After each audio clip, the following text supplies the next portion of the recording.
আপনার কর্ম, আপনার নির্বাচন। আসুন আমার সাথে ভালোবেসে বলুন, রাধা রাধা। পুরাণে আমরা দেখেছি যে মাতা পিতা কতটা মহান হতে পারেন, কিভাবে শ্রীগণেশ নিজের মাতা পিতাকে পরিক্রমণ করলেন এবং পরম পূজনীয় হয়ে উঠলেন, কিভাবে ভক্ত শ্রবণ নিজের অন্ধ মাতা পিতাকে তীর্থযাত্রায় নিয়ে যাবেন বলে নিজের কাঁধে ওনাদের বসালেন এবং বয়ে নিয়ে গেলেন।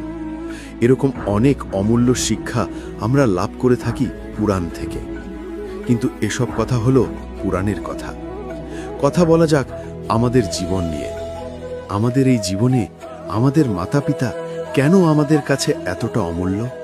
কেন আমরা ওনাদের এতটা ভালোবাসি? কেন আমরা ওনাদের এত সম্মান করি? আর কেনই বা ওনাদের এতটা সম্মান করা উচিত? মমতার কারণে। মায়ের মনের এক ধরনের মমতা, পিতারও এক ধরনের মমতা। এই দুয়ের মমতা ভিন্ন, কিন্তু এনাদের দুজনের মমতার কেন্দ্রবিন্দু হল ওনাদের সন্তান। মাতা মমতার কারণে সকালে তাড়াতাড়ি উঠে পড়েন, খাবার তৈরি করেন। এটা ভাবেন যে আমার সন্তান যেন অভুক্ত না থাকে। অন্যদিকে পিতা ইচ্ছে না থাকার সত্ত্বেও নিজের মমতাবোধের কারণে নিজের সন্তানের প্রতি কঠোর হন, তাকে জ্ঞান প্রদান করেন, শিক্ষা প্রদান করেন, কারণ উনি চান যে ওনার সন্তান যেন পরবর্তীতে উন্নতি করে, কখনো অভুক্ত না থাকে। এটাই হলো মমতা মাতা পিতার। আর এই মমতা সংসারের অন্য কোথাও আপনি পাবেন না।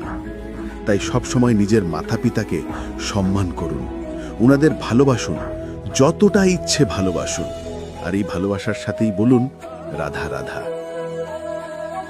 জীবনে যখন আমরা কোনো পরিস্থিতির সম্মুখীন হই, তখন আমাদের সামনে দুটো পথ থাকে।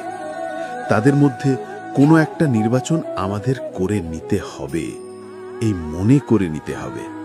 নির্বাচন এই সংসারের সবথেকে গুরুত্বপূর্ণ বিষয়। একটা নির্বাচন আপনার বর্তমান বদলে দিতে পারে, আপনার ভবিষ্যৎ বদলাতে পারে, আগামী প্রজন্মের জন্য ইতিহাস রচনা করতে পারে একটা নির্বাচন। এবার দেখুন যে পরিস্থিতি আপনার সামনে আছে, আপনাকে সেই পরিস্থিতির সম্মুখীন হতেই হবে, সেই কষ্ট সহ্য করতেই হবে, সেই মতোই কাজ করতে হবে।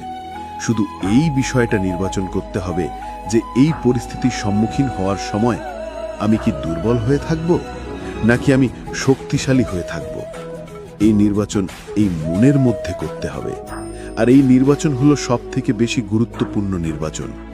যদি নিজের মনকে শক্তিশালী করে তুলে সেই পরিস্থিতির সম্মুখীন হন,